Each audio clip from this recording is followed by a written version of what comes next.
Hello, everybody. Happy Friday. And thank you so much for joining us, whether you're live with us in the moment or seeing this after the fact. We appreciate that. My name is Josiah Gilliam, and I'm the My Brother's Keeper coordinator in the Mayor's Office of Equity. And we've been doing a number of broadcasts that explore the intersections that the My Brother's Keeper initiative presents. But recently, we've been talking a lot about this idea of trauma. And we've been engaging with local champions and community-based organizations and faith leaders and elected officials around this idea in work. And then we've done a series of broadcasts to really deepen our understanding of this space, highlight best practices, show how this work shows up in community and in our lives, how the notion of trauma can affect our neuroscience and the lived experience of young people, et cetera. And today we have a really exciting conversation prepared to kind of take a look at the systemic piece of this conversation. We've gotten very micro with organizations on the ground level. We've also talked about the regional landscape. The folks that we have on the broadcast today are familiar with all those levels. So I'm really looking forward to kind of sharing space with them and talking about this concept, their own work and their understanding of it. And so what we're going to do is do a round of introductions and just jump in. Something I feel impressed to say, however, is that a lot of these topics can be challenging to grapple with. So we just invite you to hold space, with us. And if you need to take breaks for any reason, of course, feel free to do that. But there's a lot to sit with here and a lot of things to be encouraged by, quite frankly, because especially coming out of COVID, I think we're all familiar, maybe more so than we ever wish to be, with the notion of trauma. But of course, that is not a new concept in community or in life. And what we want to seize any opportunity in this season to talk about resilience and healing and how we can move forward as a community. So let me pivot to our guests today, some that have been around this work. Many of you will be familiar with. My friends, thank you so much for taking the time. What I'd like to do is just give you space to introduce yourself, your organization, vocation, however you'd like to do that. And then we'll jump in with a first round of questions and go from there. And we'll start with Dr. Kathi. Good afternoon. I'm Dr. Kathi Elliott. I'm the CEO of Gwen's Girls, and we are the convener of the Black Girls Equity Alliance. I've been in the position of CEO for almost 6 years now. By practice, I'm a psychiatric nurse practitioner, and I still practice on a casual basis. And just happy to be here. Thank you for having me. Thank you so much, Dr. Kathi. Dr. Charles. Well, good afternoon. I'm glad to be here. I'm Charles Howell. I'm the Director of Workforce Development for Mon Valley Initiative. And I come to this work really from multiple kind of angles. In addition to running our workforce development program, I also serve as a therapist or a counselor with Agape Wellness. That's a mental health and wellness center that I founded with my wife, but also have worked in Pittsburgh for about 20 years, really, in working in youth programs and such, supporting both health and healing. Thank you so much. And last but not least, Dr. James. Good afternoon, everyone. Very excited to be here. Thanks for having me. I'm James Huguley. I am an associate professor at the School of Social Work at the University of Pittsburgh. And I also am the chair for youth development at the Center on Race and Social Problems, also at the University of Pittsburgh. My work has focused on school settings and supporting youth, particularly youth of color, and dealing with racial adversity. And so, I'm a former school teacher, I'm a former nonprofit director, and now work to design interventions and implement interventions that advance racial equity and just quality of life and justice for mostly Black youth, but oppressed youth in different spaces. So I'm happy to be here and talk about trauma in youth populations in particular. Terrific. Thank you all again so much for being here. Dr. Kathi, I'd like to start with you. You've been on one of these broadcasts specifically before, and folks are very familiar with your work, of course. But just in case folks don't know somehow about Gwen's Girls or the Black Girls Equity Alliance, could you just talk briefly about that work, explain some of the history of it? Because this Black Girls Equity piece, while your advocacy sensibilities aren't new, is a relatively new addition to all the things that you do. So how do you describe the work? Yes. So Gwen's Girls was founded almost now 20 years ago by my mother, the late Commander Gwen Elliott. She was in the first class of women to serve on the Pittsburgh Police Bureau. And then she, rose through the ranks. She was the first sergeant, female and African-American sergeant, and then commander. And she was over youth and missing persons and came across a lot of families that needed support with girls, and particularly Black girls, but there really weren't any spaces that addressed their needs. And so after serving 26 years on the police force, she founded Gwen's Girls. And so we are known for addressing that social and emotional learning support, so anger management, conflict resolution, healthy relationships, but also looking at the girls and their families from a holistic standpoint. So what are her academic needs? What are her physical needs? What are her spiritual needs?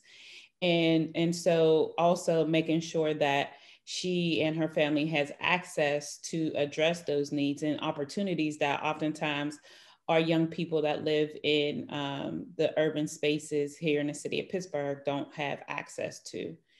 And so most recently, we wanted to shift to look at what are some of the issues that contribute to barriers that our girls face. And in 2016, we participated in the release of the report that looked specifically on the inequities that Black girls face here in Pittsburgh and Allegheny County.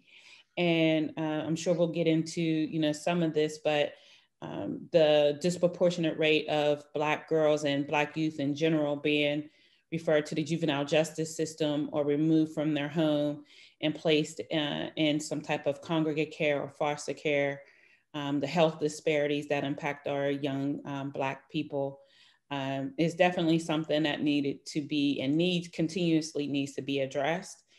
And so at Gwen's Girls and through the Black Girls Equity Alliance, we started looking at the systemic issues. And so we've been fortunate to have system leaders from the child welfare, the probation, juvenile probation, school districts, and in the healthcare industry, helping us to kind of look at the data and then look at strategies in addressing these issues collaboratively.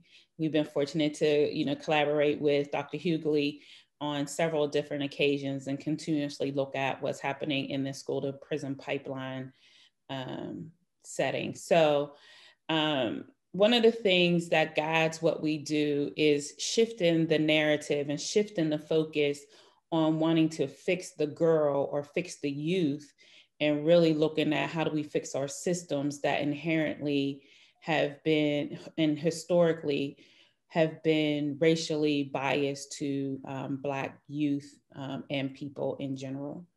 And so I'm thankful for the collaboration of many different entities that have come together, not to just only focus on the needs of Black girls and the traumas that they suffer, but also all of our Black youth and youth with disabilities and all of those that are at the margin that oftentimes get missed. And so thank you.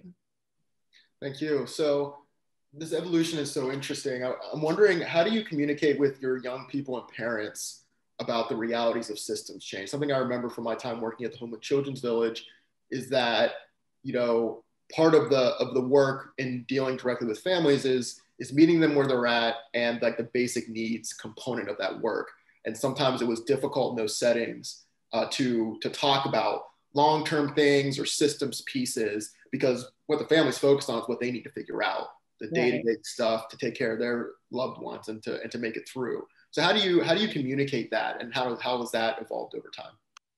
So, one of the things that we've learned, and I think that often gets forgotten, is that although, sometimes our young people may not understand the full breadth of the historical context of what they're dealing with, and even their parents, if we truly want to see the change that needs to happen within these systems, we have to center all work and all conversations around them without having them at the table and understanding and sharing their thoughts and their ideas, because truly they're the ones that can create the change that is necessary. And so for us, it is just simply having the opportunity to have these conversations and to heighten awareness on things that they may not have seen or understand. And so for our young people, oftentimes they, feel or blame themselves for a lot of the different things that are happening in their life. And yes, they may make some bad decisions, but when you look at it from a macro level, there are historical things that predisposes them to the barriers or to the systems that are supposed to be supporting them. And so once they understand that, it's not just them as an individual that is, the cause of what they're going through, they are able to then kind of, it's so rewarding to see that aha moment when they get it, that, that although they made a mistake, it's not just on them. And prime example is when we have a statistic that Black girls are 11 times more likely than white girls to be referred to the juvenile justice system for charges such as that, hit the category of disorderly conduct. That large number is not indicative of individual girls, but systemic failure, right? And so it is, helping them understand, yes, you play a part. You may have done something that contributed to this, referral or contact with police or whatever, but sometimes it's escalated, or the policies and practices that are in place are, again, as I said before, historically predisposed to, having tracking or having this pathway of helping our young people through getting help through the system when we know it causes more harm.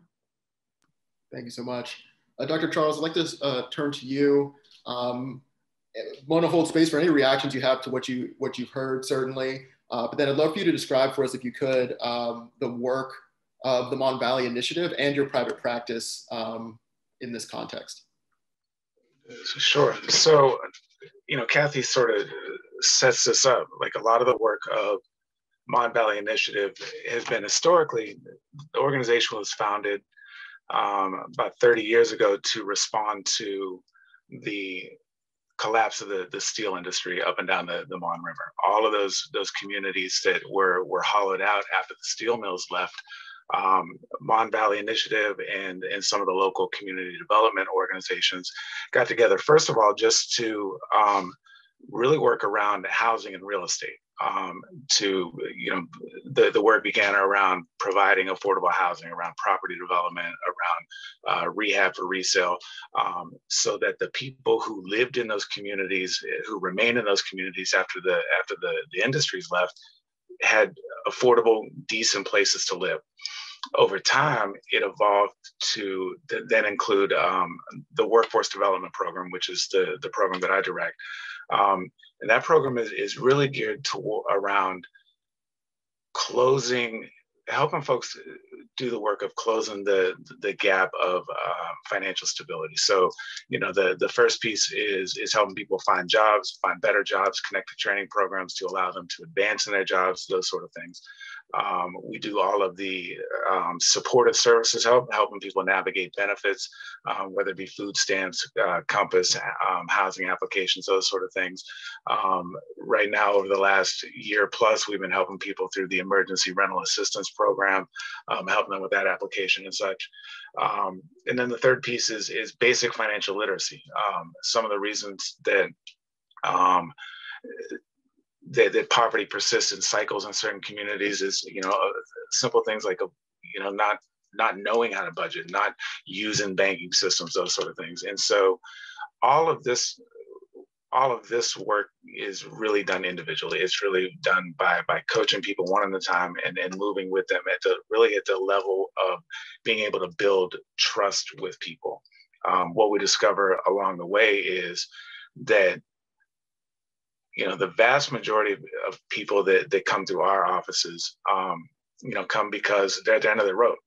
They have not been able to, find a job or access, the means to move ahead. And when you're living in these communities that have been intentionally hollowed out, that there's the trauma of that experience, the trauma of the family experience that a lot of folks have. 65% of the people that we work with are people that have some experience with the criminal justice system. So, which means that in and of itself is its own traumatizing experience. So to get to a place where, you recognize first, you can't go any further by yourself. Secondly, that it takes a tremendous leap of faith to reach out and ask somebody for help. And so our work is to be a trusted sort of resource to help people get to where they're trying to go in that sense. From a counseling standpoint, it really is some of the same sort of premises that apply, kind of organizationally. It's meeting people where they are. It's building trust and rapport to not prescribe answers before we understand what the underlying sort of issues are. Then begin, in that space of trust, beginning to talk about both what are the underlying issues, but how do we build structures of repair? How do we build structures that allow us to reframe experiences in a way that that we can begin to define life and progress by our hopes and aspirations, not by the worst things that may have happened to us. I want to stay with this idea of how you work with people over time, because you mentioned this idea of building trust and also deepening these different forms of literacy to help navigate from where you were or where you are to where you want to get. And when I first started getting involved in the nonprofit scene here, I would hear about things such as like financial literacy. And it seemed like the dominant idea that I encountered was some kind of curriculum that folks would go through. And then they kind of checked the box. They did this thing. They went through this curriculum. And yet I've seen other models, and it seems like that's what you're referring to, where you're walking with someone over time. And at the city, for example, we have these financial empowerment centers. It's a free service through the city of Pittsburgh. You get a concierge, a trained financial professional that meets you where you're at and just helps you with whatever it is that your setup is, reducing debt, saving for a house, engaging with other resources. And they do that over years. You can just walk with them. I'm wondering, what you see, like why you take that approach, what the value in it is, and then why is that more the norm now, I guess, as opposed to like these curriculum-based interventions, or are you still kind of on the cutting edge of that kind of approach? Well, I would say that a lot of what we do really is at the sort of forefront of that kind of change, just from the standpoint of individualizing services. Yes, we have a broad kind of a range of tools, and any sort of intervention though is really only as good as our ability to use those tools in the right way, in the right place. And so for example, if all I have to work with is a hammer, well, certainly everything looks like a nail. Well, by individualizing the way that we work with people, we have a whole bunch of tools, but we come from the standpoint that you have the answers, right? So our job is to really like ask the questions to see where those tools fit. And if they don't fit, then we don't use them. And as well, like at the end of the day, you understand your experience much better than I ever would, right? And so part of that collaborative work is discovering what is going to work best for you to get you to where you're trying to be, because ultimately everything that we're doing is based around individual goals and individual kind of aspirations. So it doesn't benefit me as a practitioner in any sort of way to ascribe to you what success should look like. So that's sort of the starting piece of all of this is really understanding and talking about, who you are, what is your experience, and what does that mean both for where you are, how you got here, and where it is that we're trying to go from here. Thank you so much. Okay, Dr. James, I'd like to turn to you, sir. You mentioned a little bit of your background. I wonder if you could just talk to us a little bit about how you got to where you are and what the school does, but also if you have any reactions to what you've heard so far from Dr. Charles or Dr. Kathi, feel free to lead with that. Sure. Yeah. I came to this work on a personal level, having grown up in all Black and brown neighborhoods in the city, the low-income places, under-resourced and oppressed places, and was fortunate enough to make it to college and looked around, didn't see any of my people there. And I, wanted to understand how that happened. And, I think when I think about my friends from my neighborhood, they all have narratives that there were critical moments where things could have went one way or a different way. And for me, I think I was blessed, fortunate enough that for whatever reason, they went a different way. Some of my friends, not so much. And I've always been passionate about making sure we protect our young people and give them every opportunity to maximize their potential.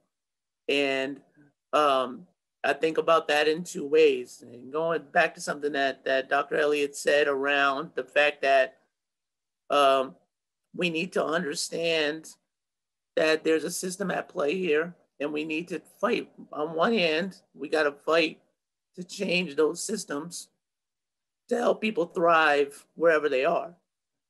At the same time, folks are existing within these systems. And so we have to help them cope with it as it is right now in this moment, because tomorrow they're looking for trying to get gainfully employed, or they're trying to get some help understanding their financial situation, as Dr. Howell was describing in his work. So how do we do those two things collectively and in our spheres of influence, And so in my own work and in our work at the center, we have a number of different initiatives that take these things on. And so, I'll talk about the Just Discipline Project, where we do work around school discipline, school climate, and what our kids, and especially Black kids, are experiencing in our local schools. And we know, from work we've done, that in Allegheny County, you have, and this is echoes what Dr. Elliott was mentioning with the juvenile justice stats. Black kids are suspended at 7 times the rate of non-Black kids, and that is not a factor of Black kids being problematic. That there's a structural component to that. And one of the questions we like to ask our audiences, because in this day and age, people are starting to push back around talking about race, and we say, well, if you don't talk about race, how do you explain inequality? And if you're not going to talk about it, then your inequality explanation is going to be about somebody's individual accountability. And, I would say that's a racist perspective. If you don't know the history and the structural components that have brought us to this moment, then you allow yourself to think something racist, and you also allow our children to think that they're the problem, and that is detrimental to their own development. So in our work in Just Discipline, we work with schools to develop programs that reduce the use of exclusionary practices, especially as it pertains to Black and brown kids. And we do that in a number of ways. Mainly, we put people in the building that are good at that work and that help them alongside teachers and principals who, by and large, tell us they don't want to use these exclusionary practices, but they don't know what to do. They don't have the expertise to do other things. So we help develop that and build capacity internally to do that. And we look at that as systems change work on the ground. And we do some work with advocacy, collaborating with Black Girls Equity Alliance, other places, to get the word out there where change needs to happen and try to promote, those changes on a systems and on a policy level. Then as far as helping people be resilient, we're building kids up in those programs to deal with difficult personal circumstances, difficult school circumstances, but we have another program out of our center called Parenting While Black.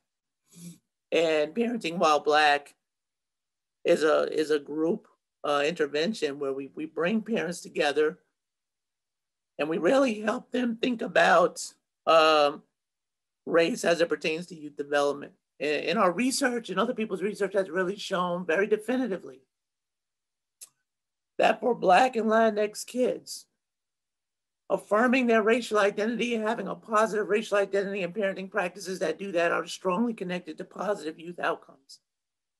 So that's pretty much unequivocal in the research. How do you do that effectively? How do you do that well? So we work with parents to talk about those kinds of processes. And we focus on promoting positive identity. We focus on helping youth deal with racism when it arises. And how do you address these topics in the school setting, and how do you engage institutions? You know, to the point that was raised around not doing this with people, not doing things to people, but building this collectively. We come into that space, literally, if we have a 90-minute session, we might have 15 minutes of content. But we say to parents, here's what, you know, the research says. What do you think about this? What do you do in your home? And they talk to each other and they support each other. And bringing folks together has been probably, you know, the most powerful aspect of this work. And so they're now building networks. They're able to support each other when they have a beef with a teacher or a school. They've got somebody that'll go into that meeting with them.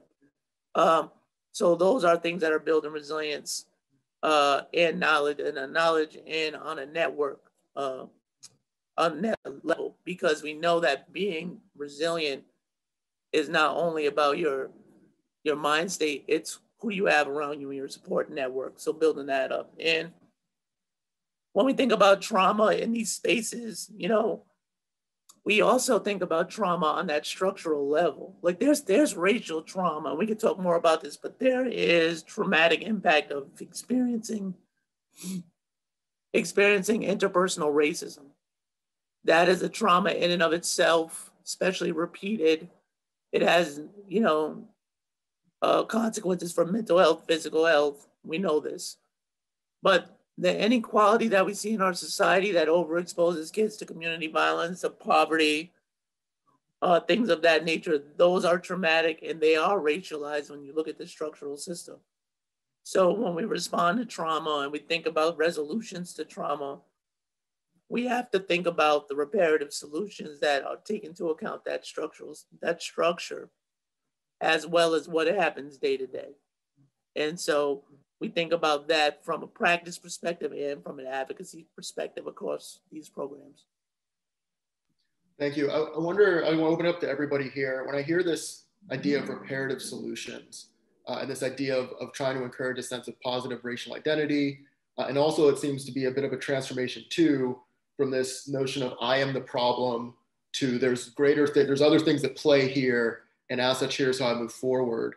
You know, what does that kind of look like in each of your works, I guess? Like Dr. Kathi, Dr. Charles, you know, how do you think about that with a young person or with a family with young people in terms of how you try to encourage that positive sense? And then if there is, you know, say involvement with these exclusionary practices, how do you walk with the family through that?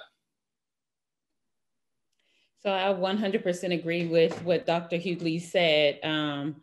It's, you know, having those conversations. When you don't have the conversations or even have them share their experiences and other people can hear and other students can hear, oh, that happened to her, well, that happened to me too, or that happened to my sister. It starts this chain reaction of understanding and support of one another, which ultimately can lead to, you know, continued advocacy or, you know, and that's what we're instilling in our girls, to not only gain skills on how to advocate for themselves and find resources for themselves, but also how do you share that and do that with others? Because we know that in adolescence, a lot of things happen that young people don't tell adults or tell, their parents. They're more likely to tell their best friend, or somebody around them will know, or, other people see in their peer group, see things posted and might get concerned. Whereas we as adults, don't have any clue of what's going on. And so it is strengthening their knowledge and skill set and understanding. But at the same time, really building their confidence that they do have the answers. They are smart. They are the inquisitive and problem solving young people, and that we need to encourage that and nourish that, because a lot of times, even historically, young people have been that old saying, be seen, not heard. Well, there's, times where they have things to share that really would make a tremendous impact, not only on their own lives or their family, but even those around them, their community. And that's what's missing nowadays, is that whole sense of community. As the title of your department, My Brother's Keeper, that whole concept that we are responsible for one another. And so how do we continue to instill that in our young people? Absolutely. And I would sort of add to what Dr. Kathi was saying, is that, some of this really starts, when we talk about, the loss of community and such. I think, particularly for a lot of folks in this age where we all have access to information. And so part of moving forward means that the way that we start to take back control from trauma that's been experienced is by starting by controlling the narrative. And what I mean by that is, so much of traumatic experience is about things that happen that you don't have any control over. So whether we're talking about in a family setting, whether we're talking about interpersonal issues, or we're talking about societal and structural stuff. So because you don't have control, these things have happened to you. It's been inflicted upon you, however you want to describe it. So we begin by calling it what it is. So for discussion's sake, when we're talking about the systems and structures, we come to it from the standpoint that we live in the 21st century version of a country that is shaped and defined by traumatic practice, period. It is trauma that was inflicted intentionally upon Black and Brown people over the course of this nation. It is founded on stolen land and stolen labor. Those are undisputable parts of the narrative. So then, over the next 500 years, we built structures up to defend that system of traumatic practice. And a byproduct of that is now we have communities that were created to reinforce that power structure, number one, but we also have other communities that we're taking advantage of to keep that structure in place as well. Our white brothers and sisters have been taken advantage of to support the system in the same sort of way that other people, that Black and Brown people, were denied their rights, denied their labor, etc. So part of community healing from that standpoint is owning the narrative. This stuff happened. We inherited a world that is a product of a whole bunch of bad experience. And what that means when we're talking at an individual level is understanding that there's the individual trauma that experienced in families, in households, but a lot of that experience happened within trauma-informed structures, and it's generational, meaning that our fathers, our grandfathers, our great-grandfathers were brought up in an environment where their very livelihood was constantly, their life and livelihood was constantly a threat. So what happens is that we have generations of people that have normalized living in a trauma-informed experience. And so those behaviors that are learned or those behaviors that are taught are normalized responses to abnormal traumatic experience. So when we're talking to a kid in front of us, or if I'm talking to somebody that's been in and out of the prison system for 30 years and trying to understand not only their decision making, but the experiences that birthed them, we have to understand that there's a huge complex reality that led to that person sitting in front of us. And so when we talk about controlling the narrative, we first start by telling the truth, right? Because if you're going to heal, you got to be able to tell the truth to yourself about yourself, right? I can't give you good advice off of bad information, right? So all of this movement, whether we're talking about healing individuals, healing families, or communities, starts with controlling the narrative, how we talk about the truth of what happened. Then we can talk about truthful interventions that can address that. And Dr. James, do you find that in your work that there is that truth-telling component in your partnerships when you're dealing with these systems in schools and in the research, kind of academia sense? Is there a centering of truth in the midst of all this other positive racial identity work and these other service deliveries? Yeah, I think I agree with everything Dr. Charles said, and it's certainly right on point with the way we try to approach the intervention work. I mean, in the research world, it's so funny. Like, technically, our job is to tell and uncover truths, right? So you would hope that people would approach it in that way. And there's now political pressures, as we saw at UNC, to cloud the truth or distort things. But in our work, we definitely try to build around that. And I think about with the parenting piece in particular, when we're in sessions with parents, some of the hardest parts of those sessions, now these are not individual therapeutic sessions, these are group sessions talking about parenting, on the surface at least. We do present racial historical content, and we talk about racial histories from slavery into American terrorism during the Reconstruction and Jim Crow era, and into the financial policy making of the 20th century, that cemented the economic structure that we see now, mass incarceration that was racialized.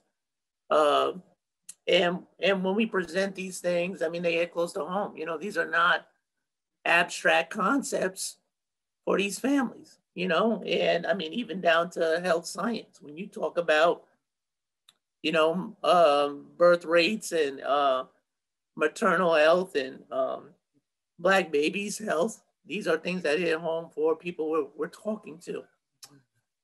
And one of the ways we have to approach that is that for us, I mean, there's two sides to the same truth, right? There's the realities of racial oppression that white people need to understand so that they can understand injustice and be actors in undoing it.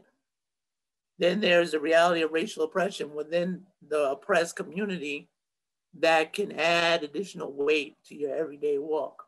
And what we encourage and have seen in the research is for parenting, when you're talking to your children about racial injustice, you want to be real about the realities of it.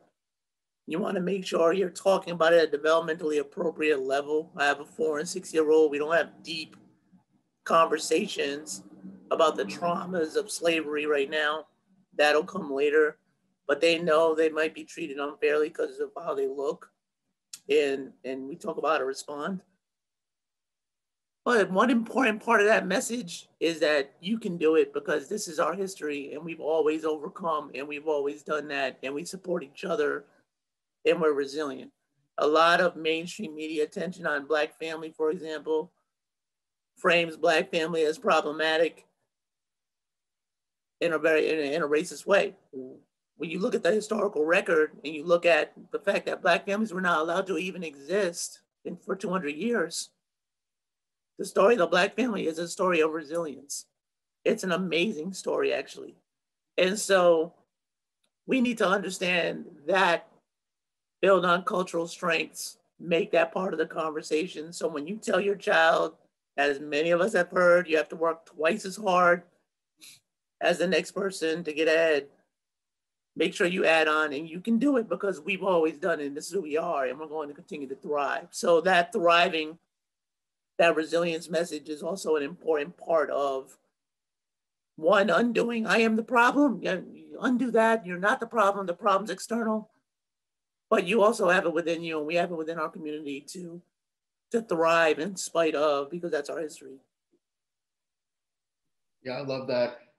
So we have, maybe about another 20 minutes here or so. I wonder if we could take a moment to uplift any resources or places for folks that are listening to deepen their understanding of these topics. And I know, Dr. James, that there's a whole pride body of work that the University of Pittsburgh, positive racial identity, work that the University of Pittsburgh has been involved with. But I'm wondering just, for each of you, where do you encourage parents to start to learn more about this stuff, especially this piece around developmentally appropriate materials? Like if you wanted to get started young with young people in your life, that kind of thing, where would you begin? Anyone? Well, I'll leave the academic stuff and research stuff to Dr. Huguley, but I think that oftentimes what has been missed and what was the resiliency and the power of our ancestors was storytelling and, passing down to our children the histories of our people in our family, in our communities. And so again, that is something that has been fragmented. And many of us believe and know that that's intentional. A lot of different things that happen, as somebody just recently said, that are beyond our control, whether it's, housing issues or, different changes in the community that really don't have anything to do with the people that live in that community. But historically, we've gotten our strength, we received our strength, we collaborated and were able to support one another. And through that knowledge and history, were strengthened. And so I encourage parents to, even the traumatic pieces, right? Because that sometimes we know that trauma is intergenerational. It passes down the family line, and you may be, feeling embarrassed, or you feel like there's certain things that children shouldn't know. But and as Dr. Huguley talked about, there's certain things that we, yes, don't discuss depending on the age, but there are things that happen in our families that good and not so good that need to be passed on. So because it again provides the context, the narrative, the understanding, a greater understanding of, kind of what may have transpired in the family, and then us as a collective people. Yes, I love that encouragement to start with the family and to honor the story and to uncover it. I think about some of our amazing champions in this realm, whether it's trauma-informed care or violence prevention intervention work, and the people with the powerful personal testimonies are some of our greatest champions. And it cuts through so much of the noise when it's about what happened in my life, what happened in my grandparents' life, what happened in my parents' life, sometimes in this one neighborhood. And yet here I am, here's what I'm doing for. I think that's a wonderful encouragement. Dr. Charles and Dr. James, where would you encourage folks, to learn more? I always tend to encourage people to engage in the sort of meditative, contemplative, kind of self-reintegrative kind of materials. So much of these experiences, as I said, are around a loss of control. By learning these sort of methods, we'll literally start with teaching folks how to breathe deeply, right? How to be just in the moment when there's so much happening around us that we don't have any control over. One of the one of those responses is to tighten up. Your muscles are tight, your breathing is tight, blood pressure is elevated, all those sort of things. So any sort of tools that will help you to begin to just reassert control over yourself begins to give you something to stand on in the midst of so many other things that we can't control. So a lot of the work and focus and study materials that we'll share with people are really around those sort of reintegrative kind of pieces, connecting your mind and your body and spirit back together so that you can live really at harmony with yourself first, despite what it is that you may have to encounter outside your home. I love that so much. Any particular mindfulness reintegrative resources or brands or websites that you would encourage folks to check out? So, I mean, I'm a minister, by trade as well. So a lot of my work a lot of the stuff that I'll refer people to is faith-based.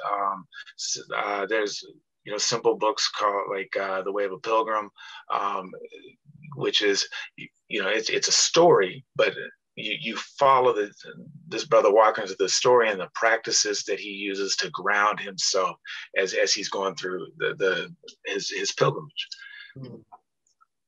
Love that. Thank you so much. Dr. James. Yeah, so, you mentioned the race pride work, and the Pride program is a great resource, especially for early childhood, out of the Office of Child Development at the University of Pittsburgh. Dr. Aisha White and Medina Jackson and Shannon Wallace, fantastic work that they're doing. Like if you want to know and understand how to work with your young children around this issue, how to find good children's literature, for example, and they have tremendous activities for parents. We tend to focus on older youth and try to, and actually Dr. White, has advised on our development in the work for adolescents. And so, on the website for Center on Race and Social Problems is crisp.pitt.edu. You can learn more about our broader project, which is the Pittsburgh Parenting Project, and how to get connected to the work we're doing. I also think of, Muffy Mendoza's work and Brown Mamas for Black mothers, a great resource for how to get things done, but also a support network as well. So, shout out to Muffy and all her excellent work on the parenting side and the school side of things, and working in school institutions, either for educators or parents involved. I mean, our Just Discipline project, which is also on the CRISP website, we can be a resource to schools that are thinking about how to be responsive to trauma. We have a trauma intervention that we're launching this year in development with the social work faculty that is aiming at helping kids be resilient in the face of ongoing traumatic situations. Not like they came back from Afghanistan and now have to recover. This is like they're living through things. And how do we help them be successful in school context? And so we're developing that and partnering. We'll be launching in Woodland Hills School District this year, looking to expand that work. But also on the everyday experience of Black students, and particularly around school discipline. We have school partners around the area, and we're happy to come out and support schools and try to build their program around equitable outcomes in that space, and just being effective and relational and loving with Black children. And so that's also on the website, and we're happy to connect with people if they reach out. Love that. So I'm going to come to a close here in the next 10 minutes or so. I love that we've come to this part about healing and what an individual can do. And I wonder if you each could just riff on what this idea of healing means to you. Obviously, there's different scopes here on the call, and there's very compelling blends of organizational and systems work, and then individual, practice, interpersonal work. We've talked about this idea of integrative work, of breath work, of meditative work, and of deepening understanding. Coming out of COVID, when I give you the prompt around healing in this context, what comes to your mind and heart? What does it look like from your perspective? How can we counsel the communities that we work with around this notion of healing? Not running away from the realities of trauma, generational realities, systems realities, but to say, even as we are working on these environmental factors, the soil, so to speak, that these lives are happening in, what about it? What about you as the seed, are we focused on such that you have the chance to blossom as you will? Dr. Kathi. So, that is such a complex question. And but what initially comes to mind is, and this was part of another webinar. And so if those people who are watching or this recording or even watching live, I encourage you to look at some of the past recordings that, talked about trauma, talked about mental health and supports.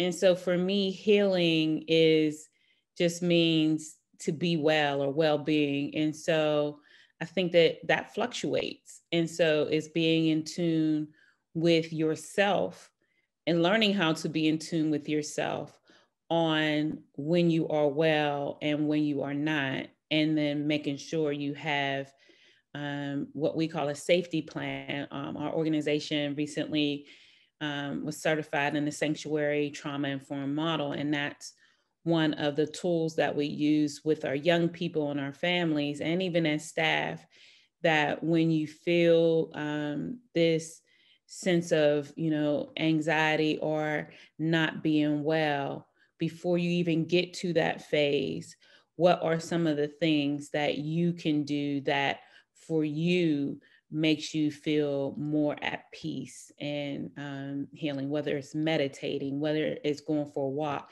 whether it's eating a piece of chocolate, all those things are, maybe the difference from, worsening mood and depression and not being well consistently, right? And so again, you can't, especially now I'm speaking to the adults, you can't, help other people and talk about being well. And especially those of us that work in mental health and social service, and talk about helping people when we don't have a great process of helping ourselves. So that's where I would start. Yes, they'll say, healer, heal thyself, right? And how important it is for the people that are in support. I remember I used to work, it seems like a silly example, but for a restaurant chain, and they had this training philosophy of this bullseye of importance. And at the center of the bullseye wasn't the customer, which is what I would have anticipated, it was the server.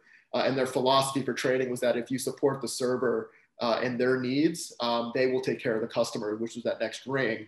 And I think about that a lot with work with young people and just in general in our community, who are helping the helpers, as well. We have folks that do acute trauma response, who's helping them with their mental health as they're responding to some of the most traumatic things they may have ever experienced. And they're trying to serve folks in the immediate aftermath of perhaps, Dr. Charles' point of some of the most traumatic experiences where they have felt a complete loss of control.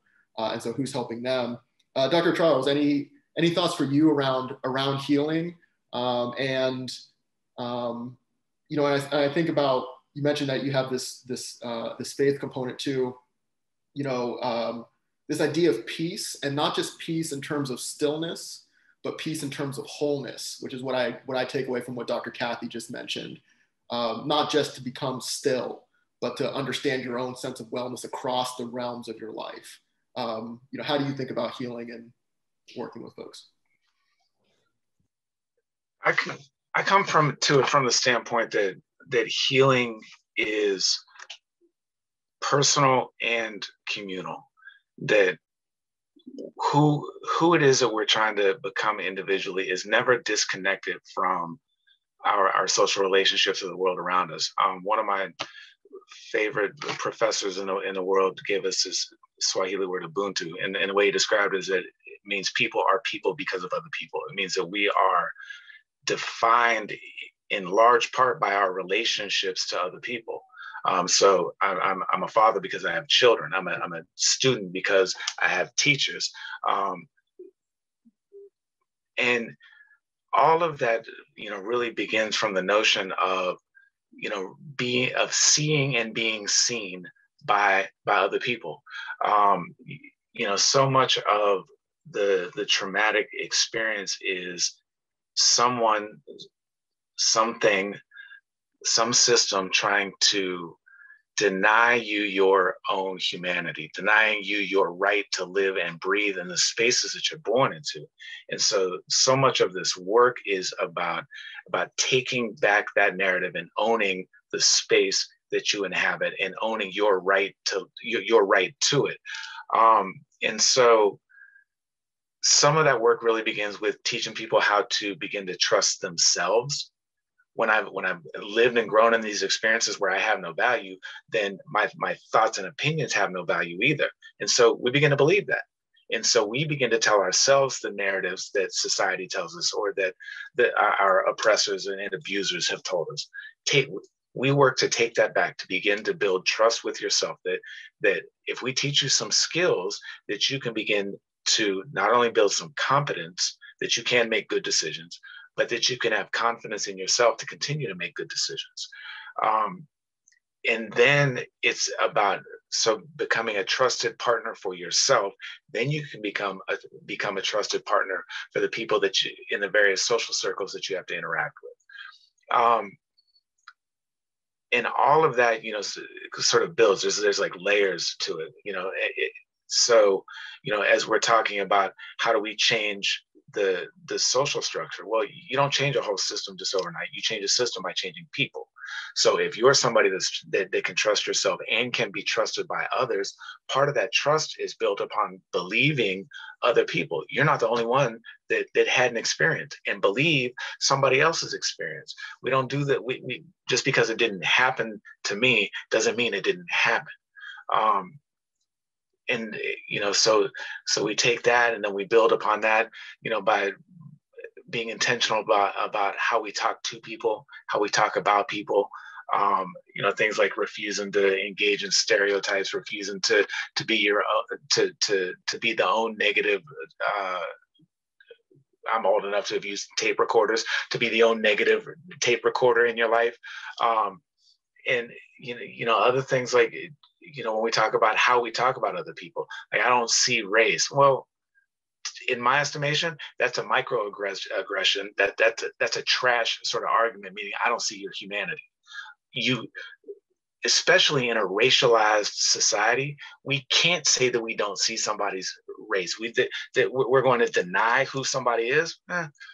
We can do better than that, right? So all of these are just the sum of the pieces. We build people to change systems. We build people to change families, and we build people to be the kind of change that pulls other people in behind them to continue that effort.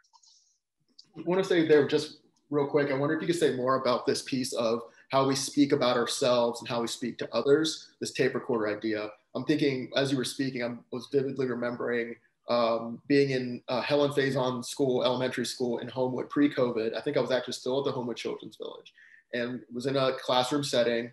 I've been invited there by the teachers to do something. I don't quite recall. But at one point I was sitting around a table with a bunch of young people, and we were talking about something in the solar system. It was something about the phase of the moon or how the planets move. And I was asking them about that. It was related to the lesson.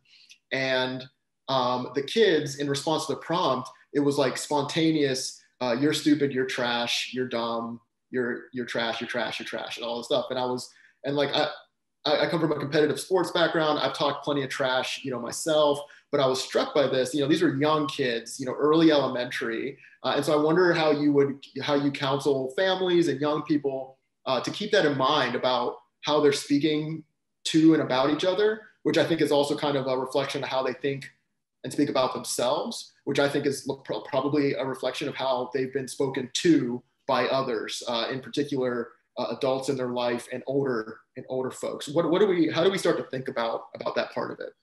I think we talk about values and value systems, right? So let's identify what your values are, and then let's compare what our stated values are to our observed behavior, right? And let's begin to sort of bridge the difference. So let's talk about it from a national level, right?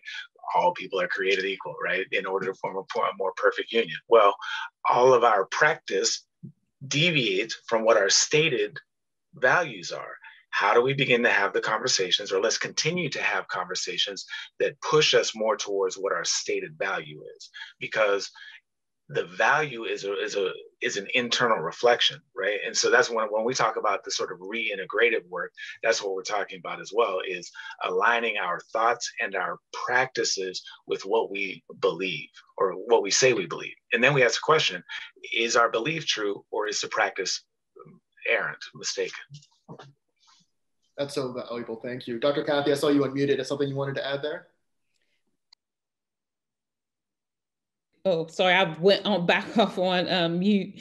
I was just nodding my head, just, you know, in full agreement. Thank you so much. Dr. James, thoughts around healing and to be honest, what success looks like. You work so much with systems in schools, which I realize is micro. You know, you're dealing with individual principals and administrators. But how do you think about this notion of healing and success in the work that you do? Yeah, well, I want to endorse what's already been said, especially that inner work. I know for me, some of that is real, some of that is aspirational. I'm a spiritual person. I pray, work on the physical activity. And I've also heard that, you know, when the chips are down, if you have the time and space, try to continue to do the things that were meaningful to you when you were feeling healthy, and it'll come back around.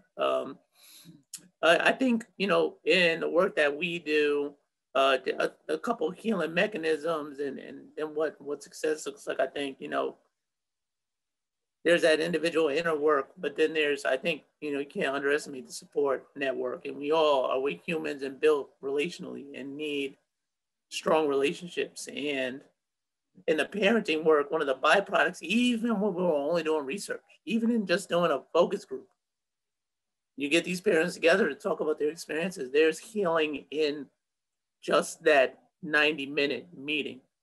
And they're talking about, we need to get back together. We had one group, it was really just a focus group. Just based on that experience, they started a support group to manage what they were experiencing. And that's powerful. So there's healing in these edifying relationships. I mean, these got to be positive and edifying relationships that we all need. And then I think we help people realize actually there are things that are out of your control, but there are things also sometimes you don't realize you can change. Like you can change some of the negative things around you for positive. You can certainly do that for your children, right? And so we help parents feel more capable and confident in assuring that their kids are having positive experiences in the school context, also in the neighborhood context, and sort of breaking some of that intergenerational piece that is there. You know, when we think about success in the school setting in particular, it comes back to that, I think, at its core, the relational piece. So when we do, in the relational piece, I think, leads to the measurable outcomes that we want to see. Reduce suspensions, increase academic achievement. Because when students and teachers are connecting, it makes a lot of other things go well. And when we do the restorative work and teachers get immersed in doing restorative circles and community building circles, one of the things we've heard repeatedly is teachers saying, I didn't know so much was going on with this child. It was actually heavy for me to hear what's going on with this child. Now imagine that, this light is going on. It's heavy to hear about it. This child is living it. So this connection is being made, and now when this child gets out of their desk without asking, there's a different understanding of what's happening there. And, you know, we put also resources in how to manage situations. And then teachers are also being more just because they're not acting off of whatever intuition they might have or assumptions they might have, is probably a better term. And so I think we're a relationally framed program. We like to see improved school climate perceptions, and we think those things are conduits to the kind of outcomes that are life-changing around achievement, avoiding harsh discipline, avoiding juvenile justice contact for young people. Thank you so much.